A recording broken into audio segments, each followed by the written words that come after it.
السلام علیکم ناظرین، میں ہوں مہرین بلوچ اور آپ دیکھ رہے ہیں کاکٹیل ریڈیو۔ بلا شبہ ہر طرح کی تعریف اللہ ہی کے لیے ہے جو بڑا مہربان، نہایت رحم کرنے والا، تمام جہانوں کا پالنے والا اور انصاف کے دن کا مالک ہے۔ آج کی ڈسکشن کا آغاز کرتے ہیں ایک انتہائی انٹرسٹنگ اور ہیپننگ کویسچن سے کہ do you have a shark in your fish tank? یہ سوال دراصل جاپنیز فشنگ انڈسٹری کی ایک کامیاب ترین بزنس اسٹریٹجی ہے جس نے اپنے وقت میں دنیائی بزنس میں تہلکہ مچا دیا تھا۔ فرض کریں کہ آپ کی زندگی ایک فش ٹینک ہے جس میں آپ ایک پیاری سی ننھی منی سی گولڈ فش ہیں، بالکل نیمو جیسی۔ تو آپ کے ارد گرد موجود شارکس یا مسئلے دراصل آپ کی زندگی میں موجود چیلنجز ہیں۔ اس روئے زمین پر کوئی ایسا انسان نہیں جس کی زندگی میں پرابلمز نہ ہوں۔ ہم سب کسی نہ کسی محاذ پر لڑ رہے ہوتے ہیں۔ ان سب مسائل کی ایک ہی وجہ ہے اور وہ ہے کمی۔ جی ہاں، ہر مسئلے کے پیچھے کسی نہ کسی چیز کی کمی ضرور ہوتی ہے، جیسے کہ وسائل کی کمی، صحت کی کمی، وقت کی کمی، مواقع کی کمی، روپے پیسے کی کمی، تعلیم کی کمی یا اولاد کی کمی۔ لیکن کیا آپ جانتے ہیں کہ آپ کی جو بھی کمی ہے اسی میں آپ کی کامیابی کا راز بھی پوشیدہ ہے، اور آپ اسی چیلنج کو فیس کرنے کے لیے نیچرلی ڈیزائنڈ ہیں، کیونکہ آپ کی جو کمی آپ کو بار بار ناکامیوں کے سامنے لا کھڑا کرتی ہے۔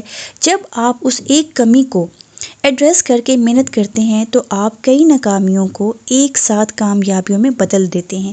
لہٰذا یہ چیلنجز دراصل کامیابیوں کی دلیل ہوتے ہیں۔ وہ انگریزی میں کہتے ہیں نا، بلیسنگ ان ڈسگائز، یعنی جس کو آپ مصیبت جانتے ہوں دراصل آپ کے لیے غنیمت ہو، یعنی زحمت کے بھیس میں رحمت ہو۔ اللہ تعالیٰ بھی قرآن میں یہی فرماتا ہے کہ انما العسر یسرا، یعنی بے شک تنگی کے ساتھ راحت ہے۔ کچھ لوگ کہتے ہیں تنگی کے بعد راحت ہے، ایسا نہیں ہے۔ قرآن میں اللہ نے کہا ہے کہ تنگی کے ساتھ ہی راحت ہے، یعنی کہ اسی تنگی کے اندر آپ کی راحت چھپی ہوئی پوشیدہ ہے، ان کی مشکل کے ساتھ ہی آسانی ہے۔ تو ہم کیسے اپنی لائف میں آنے والے چیلنجز اور ناسازگار حالات کو اپنے حق میں کر سکتے ہیں، اور یہ شارک والی اسٹریٹجی اور تھیوری کیا ہے، جانیں گے آج کی اس ویڈیو میں۔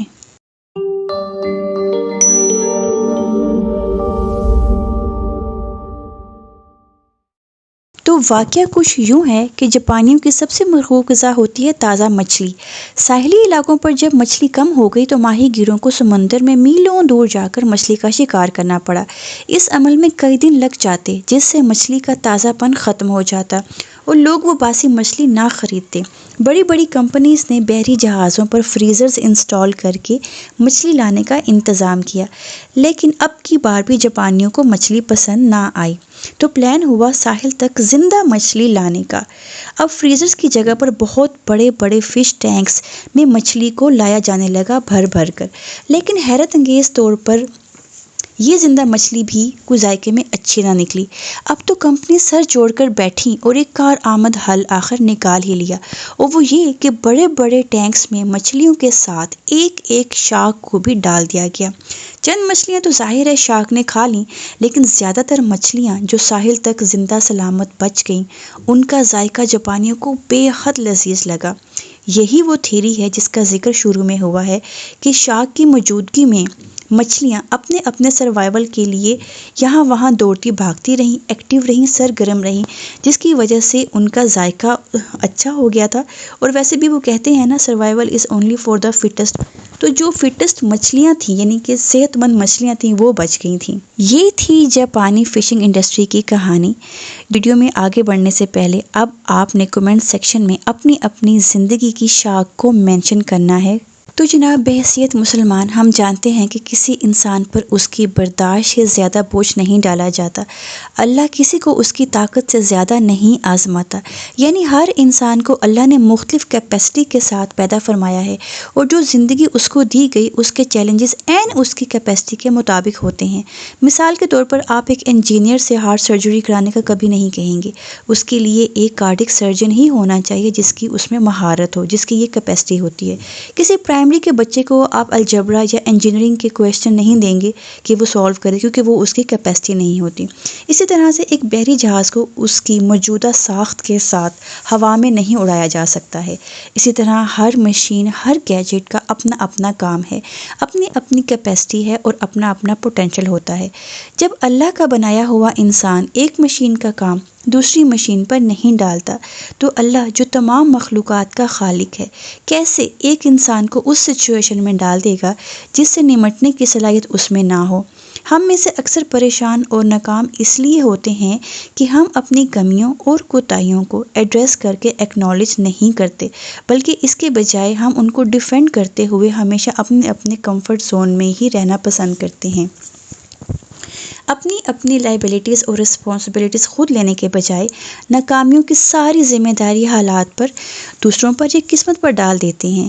جب اس پر بھی تسلی نہ ہو تو کہتے ہیں کہ کسی نے جادو کروا دیا ہے، بندش ہو گئی ہے یا نظر بد کا اثر ہے۔ در حقیقت ہم اپنے کمفرٹ زون کا جو کونا ہے وہ پکڑ کر بیٹھے رہتے ہیں اور خود کو حالات کے رحم و کرم پر چھوڑ دیتے ہیں۔ جیسے شتر مرغ خطرہ محسوس ہوتے ہی بھاگنے کے بجائے ریت میں سر دھنسا کر خود کو جان بچانے کے لیے کی جانے والی ایفرٹ اور اسٹرگل سے آزاد کر کے حالات کے حوالے کر دیتا ہے، لیکن عقاب ایسا بالکل نہیں کرتا۔ 40 سال تو شان و شوکت کے ساتھ جیتا ہے، مگر پھر جب اس پر کمزوری اور بڑھاپا طاری ہوتا ہے تو خود ایک بہت اونچی چٹان پر چلا جاتا ہے۔ اس کے سامنے دو راستے ہوتے ہیں، پہلا خود کو حالات کے حوالے کر دے اور کسی اور جانور کا شکار بن جائے، یا پھر دوسرا 6 ماہ کا انتہائی تکلیف دہ مشکل راستہ نئی زندگی کا، وہ دوسرا راستہ چنتا ہے۔ سب سے پہلے اپنی مڑی ہوئی ٹیڑھی میڑھی چونچ کو چٹان سے ٹکرا کر توڑ لیتا ہے۔ یہ مرحلہ انتہائی تکلیف دہ ہوتا ہے۔ پھر جب نئی نوکیلی تیز چونچ آ جاتی ہے تو اپنے ناخنوں کو اکھاڑ لیتا ہے جو پنجوں کے اندر گھس چکے ہوتے ہیں۔ پھر جب ناخن بھی نکل آتے ہیں تو نئی چونچ اور نئے پنجوں سے ایک ایک پر جو زیادہ عمر کی وجہ سے وزنی ہو چکے تھے نوچ ڈالتا ہے۔ یہ سب سے زیادہ تکلیف دہ مرحلہ ہوتا ہے جب ساری جلد ننگی ہو چکی ہوتی ہے۔ خیر 6 ماہ کے عرصے میں اس کے نئے اور ہلکے پھلکے پر بھی واپس آ جاتے ہیں، اور چونکہ کئی مہینوں سے اس نے کچھ کھایا نہیں ہوتا تو اس کا بڑا ہوا اضافی وزن بھی کم ہو جاتا ہے۔ اب یہ نیا عقاب نئی زندگی کی نئی اڑان بھرنے کے لیے تیار ہوتا ہے، اگلے 30 سال کی شاندار زندگی گزارنے کے لیے۔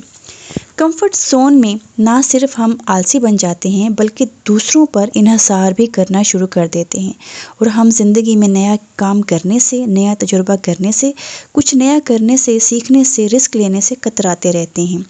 آپ جانتے ہیں تھامس ایڈیسن کو، جس نے کئی ناکام تجربات کیے، رسک لیے، اور 10,000 ناکام تجربات کے بعد وہ ایجادات بنائیں جو آج بھی لائٹ بلب سے لے کر بیٹریوں تک ہمارے ارد گرد موجود ہیں۔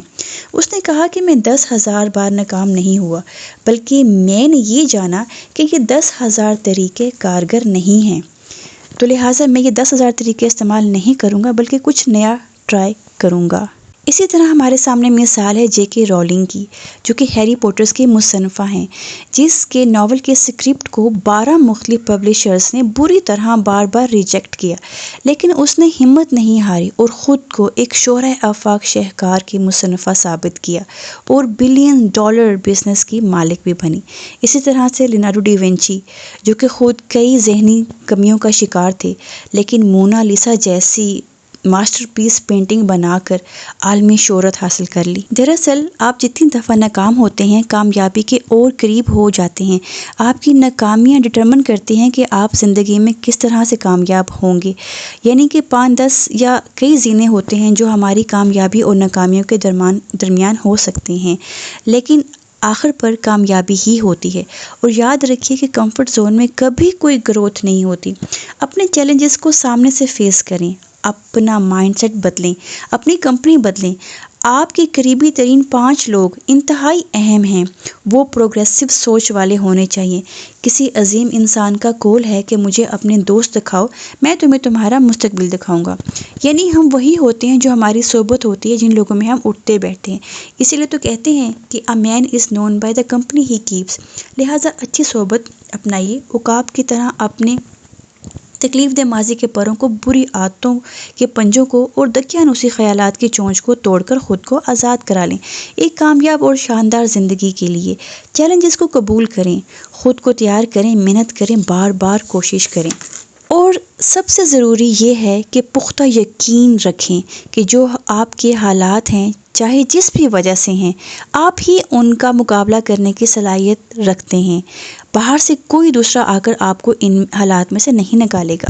انگریزی کا ایک قول ہے کہ آپ کی زندگی کے اوپر بہت سی کہانیاں لکھی جا سکتی ہیں آپ کی زندگی کے اوپر، مگر جس قلم سے آپ کی اپنی کہانی لکھی جانی ہے وہ آپ ہی کے ہاتھ میں ہے۔ سو ٹرسٹ یور سیلف اور اپنے اندر ایک سیلف کانفیڈنس پیدا کریں۔ زندگی میں آنے والی مشکلات سے نہ گھبرائیں۔ کسی نے کیا خوب کہا ہے، ویسے یہ میری رائے نہیں ہے، کہ انسان اس دنیا میں راحت تلاش کرتا پھرتا ہے جہاں آدم کو سزا کے طور پر جنت سے نکال کر بھیجا گیا تھا۔ اور ہاں، عمران خان صاحب کہتے ہیں کہ انسان کا ٹرو پوٹینشیل مشکل حالات میں سامنے آتا ہے، یعنی مشکل حالات انسان کو اوپر اٹھانے کے لیے ہوتے ہیں۔ یعنی ہم جس قدر مشکلات کا مقابلہ کرتے ہیں، تکلیفیں سہتے ہیں، اتنے ہی مضبوط بنتے جاتے ہیں، ذہنی اور جسمانی دونوں طرح سے۔ بقول شاعر، تندیے باد مخالف سے نہ گھبرا اے عقاب، تندیے باد مخالف سے نہ گھبرا اے عقاب، یہ تو چلتی ہے تجھے اونچا اڑانے کے لیے۔ انسان کے ہاتھ میں محض کوشش ہے، اور انسانیت کی معراج یہ ہے کہ وہ اپنا 100% اپنا میکسیمم دے اور نتیجہ اللہ پر چھوڑ دے۔ ایک پنجابی کا شعر مجھے یاد آ رہا ہے، ایک گیتا ہے، مالی دا کم پانی لانا تے پر مشکاں پاوے، مالی دا کم پانی لانا تے پر مشکاں پاوے، اتے مالک دا کم پھل پھل لانا او لاوے یا نہ لاوے۔ آج کے لیے اتنا ہی، باقی آپ اس بارے میں کیا سوچتے ہیں اور آپ کی زندگی کی سب سے بڑی شاخ یعنی چیلنج کون سا ہے، اس کو کمنٹ سیکشن میں ضرور مینشن کریں۔ Marine Baloch signing out. اپنا اور اپنے پیاروں کا بہت سارا خیال رکھیے۔ آپ سب کے سننے کا بہت بہت شکریہ۔ اللہ نگہبان۔